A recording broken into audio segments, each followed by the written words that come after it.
आप सभी को आचार्य अर्चना का प्यार भरा नमस्कार।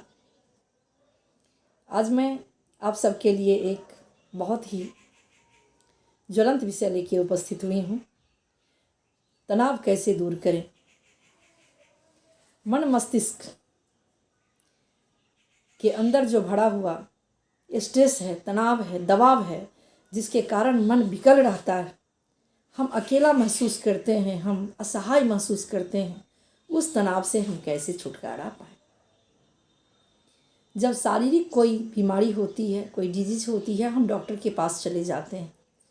उसी तरह से हमारा जब मन विकल होता है, हम परेशान होते हैं तनाव के कारण, तो क्या करें। अब हर कोई तो छोटी छोटी समस्या में डॉक्टर के पास नहीं जा सकता है, और यह तनाव जो है ना, जीवन के हर उम्र में हो सकती है लोगों को। बच्चे भी आज तनावग्रस्त हैं, छोटे छोटे बच्चे।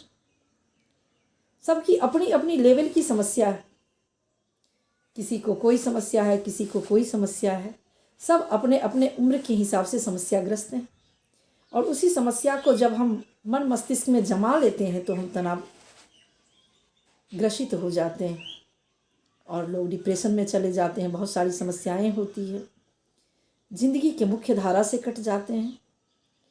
तो हम क्या करें कि हमारा तनाव दूर हो जाए, स्ट्रेस दूर हो जाए, हमारी खुशियाँ वापस आ जाए और हम जीवन में आगे बढ़ सकें। तो दोस्तों, सबसे बड़ी बात है कि जब कमरे के अंदर गर्मी पड़ जाती है, खिड़की दरवाजे बंद रहते हैं, और जब आप अचानक दरवाज़ा खोलते हो तो वहाँ भी कुछ दबाव महसूस होता है। जैसे जब हम अपने मन मस्तिष्क के दरवाजे औरों के लिए बंद रखते हैं, तो हम अपने ही विचारों में इतना उलझ जाते हैं कि यही विचार हमारे मन मस्तिष्क पर छा जाता है और हम अकेले महसूस करने लगते हैं। हम बहुत परेशान हो जाते हैं, एक सीमा से अधिक होती है तब। तो सबसे पहला मंत्र है कि आप मन के दरवाजे खोलिए। जैसे घर के दरवाजे खोलते हैं, घर की खिड़की खोलते हैं, उसी तरह से मन के दरवाजे खोलिए। जो जिसके सानिध्य में आप हैं, आपके मित्र, आपके माता, आपके पिता, आपके भाई बहन, आपकी सखी सहेली, आपका जीवन साथी, खुल के बात कीजिए। ये मत सोचिए कि वो आपके बारे में क्या सोचेंगे। सोचेंगे ही, कुछ ना कुछ तो सोचेंगे ही ना। आप कुछ नहीं बोलेंगे तब भी लोग सोचने वाले सोचेंगे ही। तो अपनी मन की, अब इसका मतलब ये नहीं कि आप जिसके साथ इमोशनल टच में नहीं हो उससे अपनी बातें नहीं कर सकते हैं। हम अपनी बातें सुख की या दुख की या अवसाद की, स्ट्रेस की, जो भी बातें हम करते हैं, अपने जिसके साथ हम इमोशनली टच में रहते हैं उसी से करते हैं। तो मेरा एक गुजारिश है आप लोगों से कि अपने इमोशन को संतुलित कीजिए, अपने संवेदनात्मक रिश्ते को मजबूत कीजिए। इमोशन, माता पिता के साथ हमारा इमोशन होता है, भाई बहनों के साथ इमोशन होता है, मित्र के साथ इमोशन, किसी के भी साथ। तो जीवन में अगर आप मित्र बनाते हैं तो एक मित्र कभी मत बनाइए, कम से कम 2-4 मित्र बनाइए। अगर एक मित्र रूस भी जाए तो हम दूसरे से अपनी मन की बात कह सकते हैं, बातें कर सकते हैं, अपना दुख बांट सकते हैं। तो यह बहुत ज़रूरी है कि संवाद होना चाहिए। बिल्कुल, जो भी आ जा रहा है विचार, किसी की न किसी के साथ संवाद होना चाहिए। जो व्यक्ति कम मित्र बनाते हैं या किसी 1-2 व्यक्ति पर ही निर्भर रहते हैं, अधिकांशतः वही लोग इसका शिकार होते हैं। क्योंकि जिस पर वो बहुत ज़्यादा विश्वास करते हैं और अपना हर बात बताते हैं, इसकी संख्या अगर कम है, तो अगर बाय दी वे उस व्यक्ति से उनका अलगाव हो जाता है या दूर चले जाते हैं, तो वह व्यक्ति बिल्कुल अकेला फील करने लगता है, या चाहे वो बच्चा भी क्यों नहीं हो। अगर वह बहुत संवाद अपने माता पिता से नहीं कर पाता, अपने भाई बहनों से नहीं कर पाता है, अपने मित्र से नहीं कर पाता है, और जिससे करता है अगर वह उससे उसका छोटा सा भी झगड़ा हो जाए तो वह बहुत अकेला फील करता है।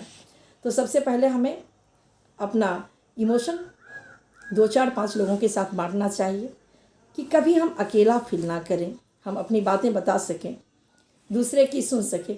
अब क्या होता है, कई लोग आपको कहेंगे कि ये सोच समझ कर बोला करो, बोलने में कंट्रोल रखो।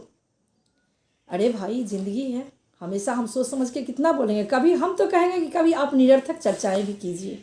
आप देखिए, आप अपने काम के स्ट्रेस से, बहुत तरह का दिनचर्या होता है, भागम भाग की ज़िंदगी है, बच्चों के पास भी कुछ अधिक करने की बहुत बड़ा लक्ष्य वो सोच लेते हैं और उसके पीछे भागते रहते हैं, और जब उनका क्वेश्चन सॉल्व नहीं होता है या नंबर कम आते हैं तो बहुत ही तनावग्रस्त हो जाते हैं, क्या करें क्या नहीं करें।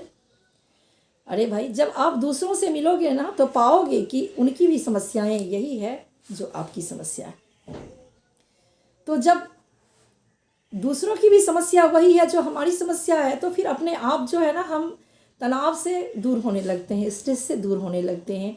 तो मन के दरवाजे खोलें, लोगों से मिलें, मित्रों से मिलें, कभी अनर्थक चर्चाएं भी करें, हंसे बोलें। देखिए कैसे आपका तनाव छूमंतर हो जाता है। छोटे से हम में बड़े लोगों को देख, छोटे से हम पाल करके कि अगर हमारे मित्र हमसे पहले नहीं बात करेगा, हम क्यों करें। जहाँ मित्रता है, जिसे हमने मित्र कह लिया, जिसे हमने सहयोगी कह लिया, जिसे हमने, फिर उसमें ये छोटी छोटी बातों का स्थान कहाँ होता है। तेरे सीने में नहीं तो मेरे सीने में ही से कहीं ना कहीं तो भाप जलनी चाहिए, कहीं निकलनी चाहिए। तो हमें बातें करना चाहिए, हमें अपने इमोशन को संतुलित करना चाहिए, बांटना चाहिए लोगों में, किसी एक तो व्यक्ति पर डिपेंड नहीं रहना चाहिए।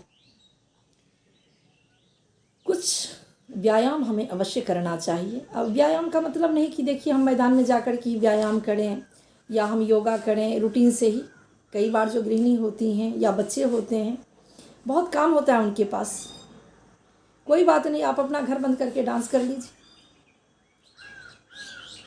बात कर लीजिए, कूद फान लीजिए, सीढ़ी चढ़ उतर लीजिए, कुछ भी कर लीजिए।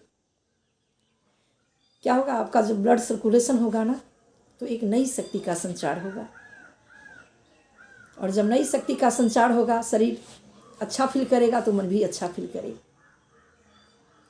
और ये तो मान के चलिए कि ज़िंदगी में कभी किसी के सारे सपने पूरे होते ही नहीं है, किसी के नहीं हुए, फिर आप और हम क्या है। तो जब आप बाहर निकल करके बात करेंगे, दूसरों को देखेंगे, तब आपको महसूस होगा कि आप जिस समस्या से ग्रसित होकर के घर में पड़े हुए हमेशा सोचते हैं, उससे बहुत बड़ी समस्या है लोगों के पास। भाई, जो हमें मिला है भगवान के द्वारा, निःशुल्क मिला है, उसकी हम कीमत ही नहीं समझते हैं, और जो नहीं हमारे पास है हम बस उसी के पीछे भागते हैं। तो जो नहीं हमारे पास है उसके पीछे भागना छोड़िए, आपके पास बहुत कुछ है। ईश्वर ने जिसे भी बनाया है ना, लाजवाब बनाया है। एक ना एक गुण हर व्यक्ति के पास है, उसी तरह से कुछ न कुछ अवगुण भी, कमजोरी भी सबके पास है। तो जब आपको अपने जैसे लोग दिखेंगे ना, तो आपका तनाव दूर हो जाएगा। तीसरी चीज़ है आस्था। हर व्यक्ति को किसी न किसी में आस्था रखनी पड़ती है। कोई ना कोई शक्ति है जो हम सबको देखता है, कोई ना कोई सिस्टम है, इतना बड़ा संसार चला रहा है। मैं यहाँ आस्तिकता और नास्तिकता की चर्चा नहीं करूँगी, लेकिन कोई है जो हमारे कामों को देख रहा है, हमको देख रहा है। यहाँ अनाथ कोई नहीं है, कोई अकेला नहीं है। उस परम पिता पर, जिसे आप ईश्वर, भगवान, अल्लाह, गॉड, वाहे गुरु अनेक नाम से पुकारते हो, वह देख रहा है हमें, वह हमारी ओर हाथ बढ़ाएगा। यह मन में विश्वास होना चाहिए। अगर जिस दिन आपको ये विश्वास जगेगा ना, आपका आत्मविश्वास बढ़ेगा, और आपका आत्मविश्वास बढ़ेगा तो मानव जब जोर लगाता है, पत्थर पानी बन जाता है। कोई काम नहीं है कि हम कर नहीं सकते, और फिर तनाव ग्रसित होने का भी बात नहीं आता है। तो हम खुश रहें, तनाव से दूर रहें, और इस अनमोल ज़िंदगी को, क्योंकि ज़िंदगी बड़ा अनमोल है, छोटी सी ज़िंदगी में हम खुशियाँ भरें, और खुद भी खुश रहें और दूसरों में भी खुशियाँ बांटें। इसी के साथ आप सबसे विदा लेती हूँ, फिर मिलती हूँ तीसरे भाग में। आप सभी का बहुत बहुत धन्यवाद।